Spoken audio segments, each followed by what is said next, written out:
On that note, we should get into a nice little segue into AEW. We should talk, obviously, what's coming up this weekend with the Collision and Rampage, as well as Dynamite from this week, which did a decent enough number within the kind of normal range that we expect for Dynamite shows at this point. But yeah, did well in Canada, apparently, according to our friends over at Post Wrestling.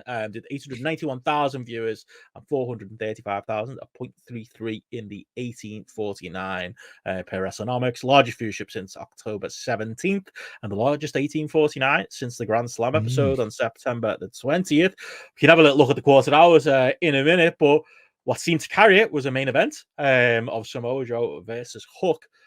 Which seems to have has worked as a bit of a ratings grab. Feel like Dynamite was a show of probably two matches and one very notable, very nice angle with the Briscoe tribute as well. Obviously, we can talk a little bit about Dustin and Christian as well as the other strong match from Dynamite. But yeah, very much a show carried, I think, by rating wise and content wise by its main event. A rare Dynamite I didn't see live, JP. Didn't find to see that one until today. I had an early night on Wednesday. Office workmates killing me. It's very on me, that, isn't it? I woke up fine early for you. I think I fell asleep at like 8 o'clock. Woke up in like a cold sweat at 1:30 in the morning. Like, where the fuck am I? What's going on? Realized Dynamite was on. I actually did try and put it on, and then I fell back asleep. I'm a changed man, JP. Different man these days, but I did eventually catch up with it, and yeah, obviously there's been a lot of conversation this week about the main event, Hook and Samoa Joe. Some of it honest, some of it dishonest, but yeah, what do you think, JP? What did you think of the main? What do you think of the show in general? And yeah, what's your reaction to that rating? I think overall, all pretty much positive. First of which, talk the kind of ratings talk as well.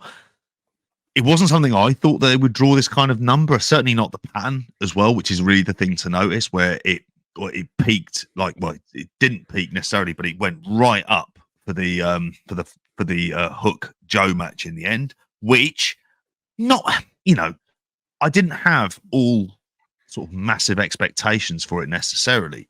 But what I did have was I thought, okay, are they going to get the intensity and the atmosphere? And it was helped by, I thought a generally kind of really good crowd who were great at the beginning, but also the way that match was booked. I thought it was booked in a kind of sane, sensible, logical way as much as anything else, where Joe got to be the bully, got to be nasty.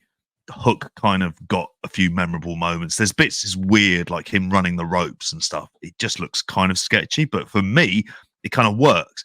I think I'm not someone who's going to go berserk over it as a match, but I thought it was like a phrase you like to use, a very good bit of business. Hook felt elevated.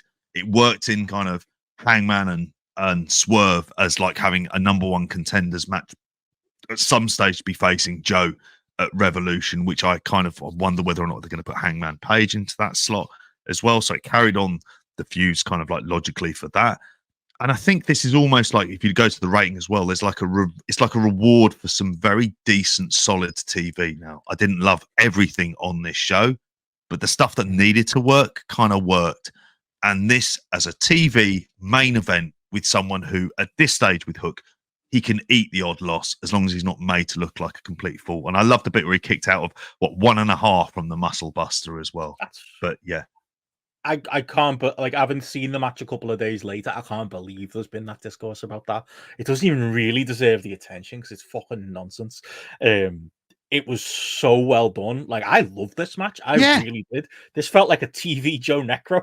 Like, has anyone I don't know, I've not listened to any audio. Has anyone made that comparison yet? Can I be the first? A PG Joe Necro, like, because it was structured very much in the same way with like this underdog who's trying to fight, and there was even like, I mean, the equivalent of Joe body slamming Necro on his forehead was Joe dumping Hook in a similar-ish fashion on that announce table. So it had a degree of violence, even if it was, again, TV level violence rather than the outright gore of Joe and Necro. But I think the comparison fits in that it just really worked as like a spectacle of this big bad Godzilla villain versus this never say die babyface, which Hook worked perfectly as here.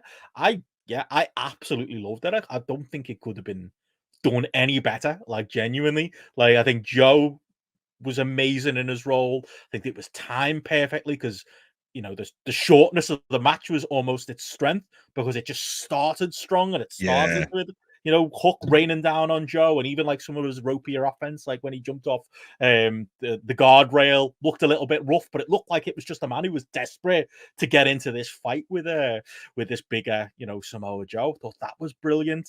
Like I say, I love the near fall. Like I think if Hook, to be honest, like I don't really think of Hook as being undefeated because his undefeated streak comes at a certain level on the roster.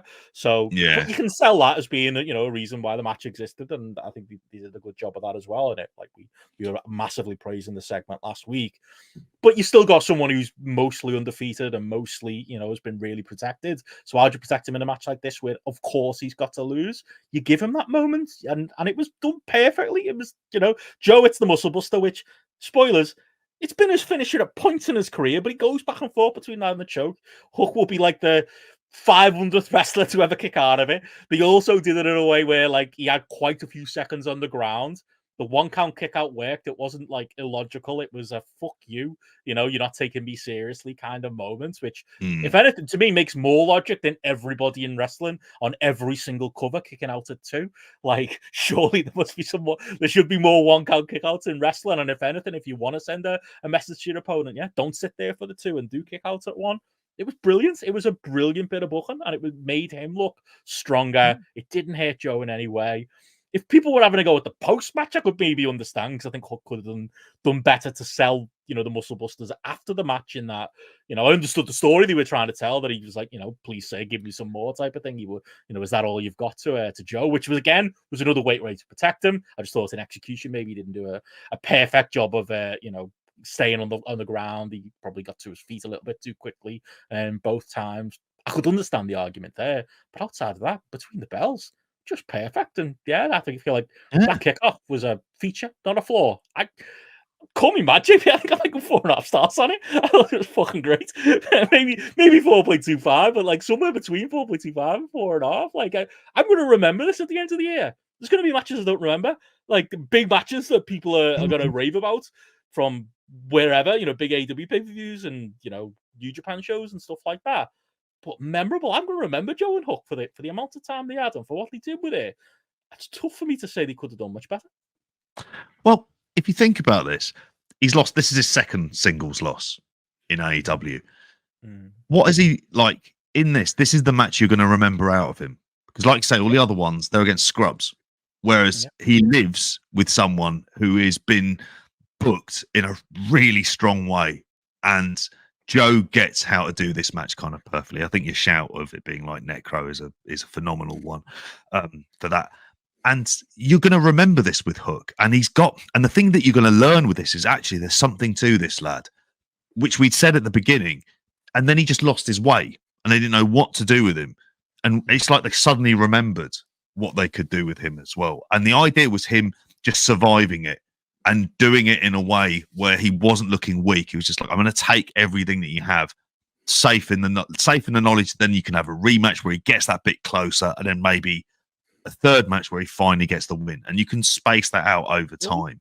Is what it's like Hook gains from this loss. This is where because he proves that he kind of certainly should be at a certain level, which kind of then means like where's the follow up from here?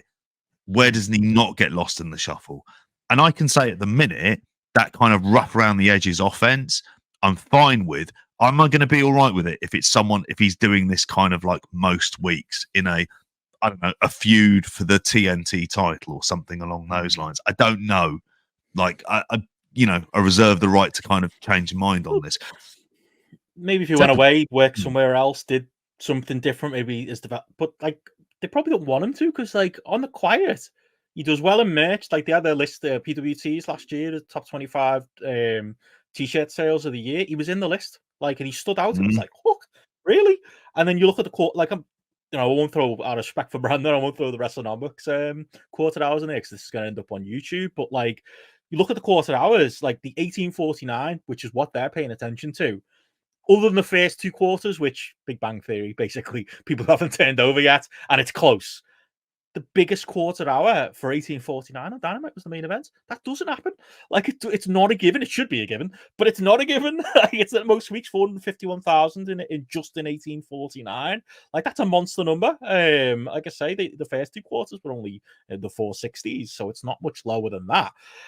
And then, the actual overall, almost 900,000 off prior 2 quarters that were in the 700,000 range. And the one before that was 830,000. Again, biggest quarter hours are still the first 2, but like, it's a really positive swing, and it shows people have interest in Hook. And crucially, he appeals to a certain demo that are, willing to pay money and willing to, or the demo that are important. It's the reason it comes up all the time, the 1849. He's young, he's cool, he's fucking cracking looking lad, Really, this felt like proof of concept that there's absolutely something in there with him long term. So very excited for that. Want to talk about the old men opening the show? I thought that was good too. A little match too. Good, exactly. Well bookended Dynamite. I didn't think much of the stuff in the middle, but like, well bookended Dynamite. Like, that was a great match opener as well. I thought that was a lovely opener. It was like a throwback. I'd heard it was referenced that they appeared on, WWF Breakdown in 1998 is where these two first appeared on a card together. So the idea of them having a match in 2024 is fucking mental. 26 years later on here. And I thought this was just like a lovely match, partly because Dustin Rhodes, in terms of his destroyer, he looks better now physically than what he did 26 years ago, which is incredible how he just seems to have like there's Indian Summers and he's just dragging this out. And I'm not saying in like a Terry Funk way where he's just doing crazier and crazier shit. I just thought this was like sort of like, it felt like a classic wrestling match as much as anything. When he kicked out the kill switch, I was fucking shocked. I was like, whoa. And I was a bit like, okay, should Dustin Rhodes be the kick on Samoa Joe, actually? That one, I could see why, for that one, because you think of the person who's actually doing it in there. But the crowd fucking loved this. They were with this every set of the way, and they, you can have him lose in there as well. But I came out of this, thinking Christian Cage, just don't take this title off him. But because he should be. This needs to be like a properly epic run with this title. He should have this for all of 2024, which I normally wouldn't say with wrestlers over 50, which sounds like incredibly ageist, but we're talking about one of their own guys in Hook, who's like main eventing the shows and everything else. You put Hook in there with Christian Cage and a bit of an extended feud, I think you'd have like some great shit there as well, wouldn't he? Particularly when you get Taz involved, which wasn't, just to go back to the main event, I kind of liked that obviously it was part of the show, but it wasn't something that they kind of made like explicit, obvious references. He does a good job of that. He does a good job of walking the line of like when Hook's in, you almost forget, and when he does remind you, it's not heavy-handed. Like, he's very good at that, and not taking over Hook segments. No, I agree with it on that. We did mention Swerve and Hangman came out at the end of the main event as well. I love that too. I love that the most over wrestlers on the roster right now are interested in the world title. It's fucking basics. Yeah, perfect.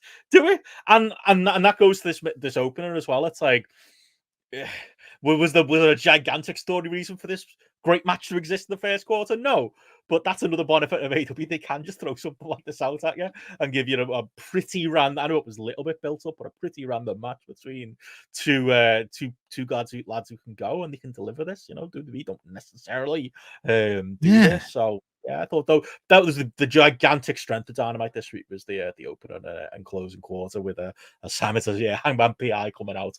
Love that mustache. It's fucking great. Cracking Muzzy. Want to talk about your mates? Want to talk about the Bucks in the middle of the show? We get into stuff we maybe didn't like as well. Yeah. I'm just assuming, actually. I don't know what you think of it. Maybe I don't. What do you think of the sit down? That's what I've been waiting for.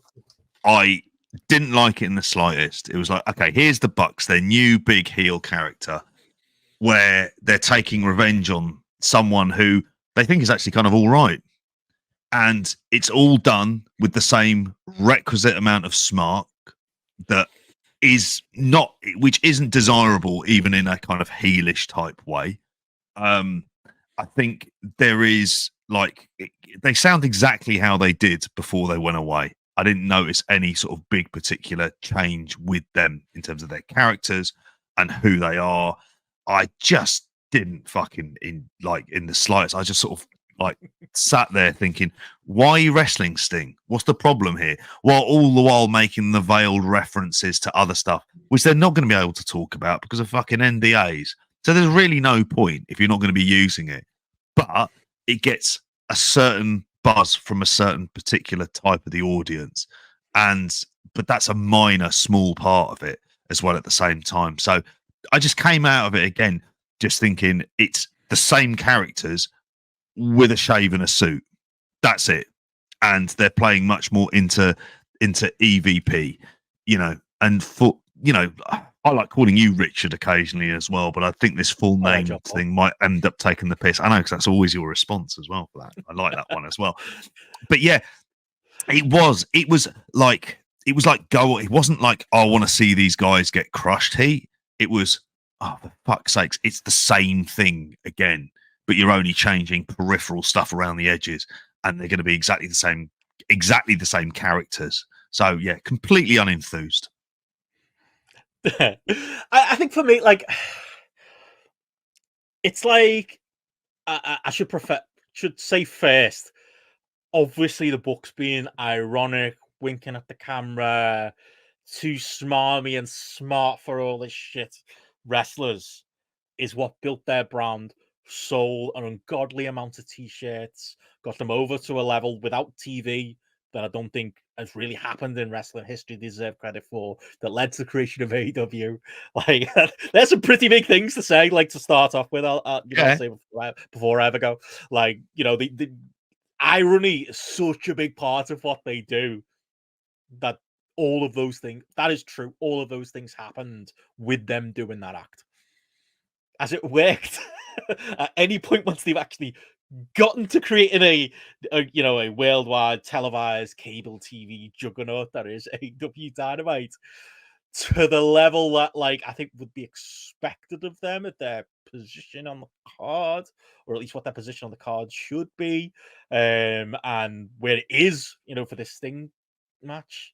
No, because I do think it works to an extent, and like you said, there's certain elements of the crowd that are going to enjoy it.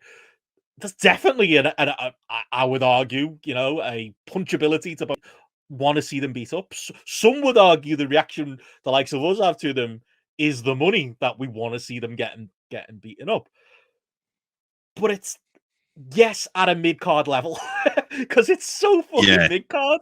It's an irony gimmick that, these are already, you're using our full names now, we're winking at the camera and stuff like that.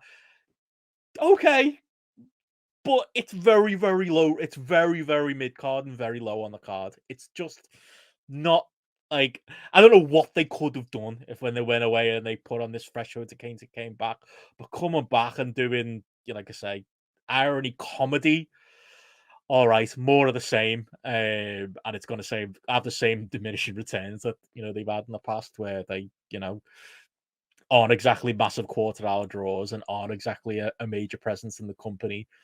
They're going to be of a certain level, and we're all going to pretend that the Bucks are bigger stars than they are in this company. But by doing this stuff, and by this stuff maybe being all they can do, as much success as it brought them in the past, it also means they can only be a certain level in the company itself. And I think we found that over the years. They've almost been found out by being on cable TV, and I don't really expect things to change. It's not a balanced way about burying JP. Like, I'm not saying it's completely ineffective, but it's effective to a point. Yeah, and it's like, really, what are they for all of this? They're set up men to the end of Sting's career. The end. That's really what. So then, what happens thereafter this? And yeah, I'm sure, as said, like, the match will be fun, if nothing else. And I can get the reasons, as much as I dislike the idea of a Sting having a tag match as his final match. There's the logical reason of Sting is in his 60s. Should have teamed him with Dustin Rhodes just for a laugh, to try and see how close to 120 can we get. Like, that's epic numbers of, like, tag teams of lads who are doing shit. But yeah, I just can't be enthused by this because it feels like it's kind of lazy. Their character is, we're EVPs. We've suddenly remembered that we have this job that we're meant to be doing, but we're baddie EVPs. The end. There isn't anything to it. It's the same people. It's just that they're doing that, and I can't be enthused by that. And the points you raise about whether or not this is something that, like, they've been found there since they go to TV, I think it's one of these cases I thought would be careful what you wish for, because I think it's an unholy combination of them being on TV and not being able to kind of adapt their act necessarily for it as week to week TV characters.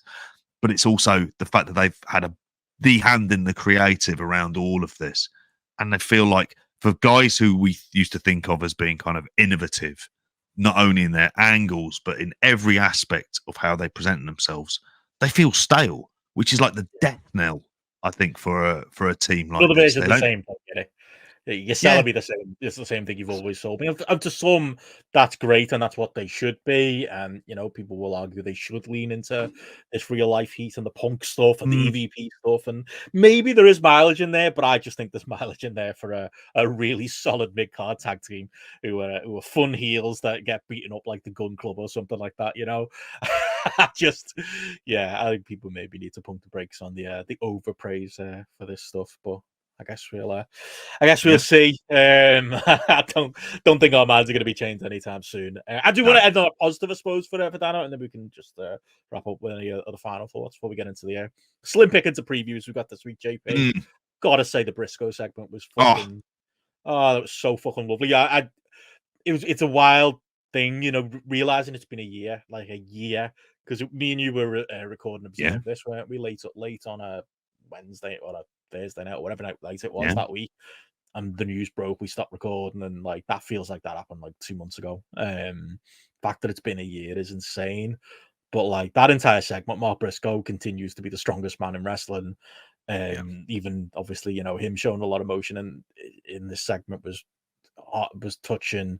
Obviously, especially in the early days, we were following the story of Jay's daughters. So to have that great moment with them, coming out from the back was fucking lovely. It was just classy to a level that, like, I think, as I said in the early days after Jay died, we have a lot of criticism of AEW. You just heard some, but it's another one of those moments where I'm glad it exists because they do stuff like this well. And, they've treated Mark with nothing but, the best intentions and respect since Jay's passing. And they've honored Jay the right way every step of the way. And this was another example of that. I thought they deserve all the applause for this. It was just brilliant. Yeah, absolutely agree with that. And the moment where, he led up to his daughter being able to come out, walking on her own, of her own volition, like one of his daughters. That was like a lovely, like, kind of heartwarming moment that wasn't real. It was real, and it wasn't exploitative, and it wasn't over long either. It was just like a really genuinely lovely moment.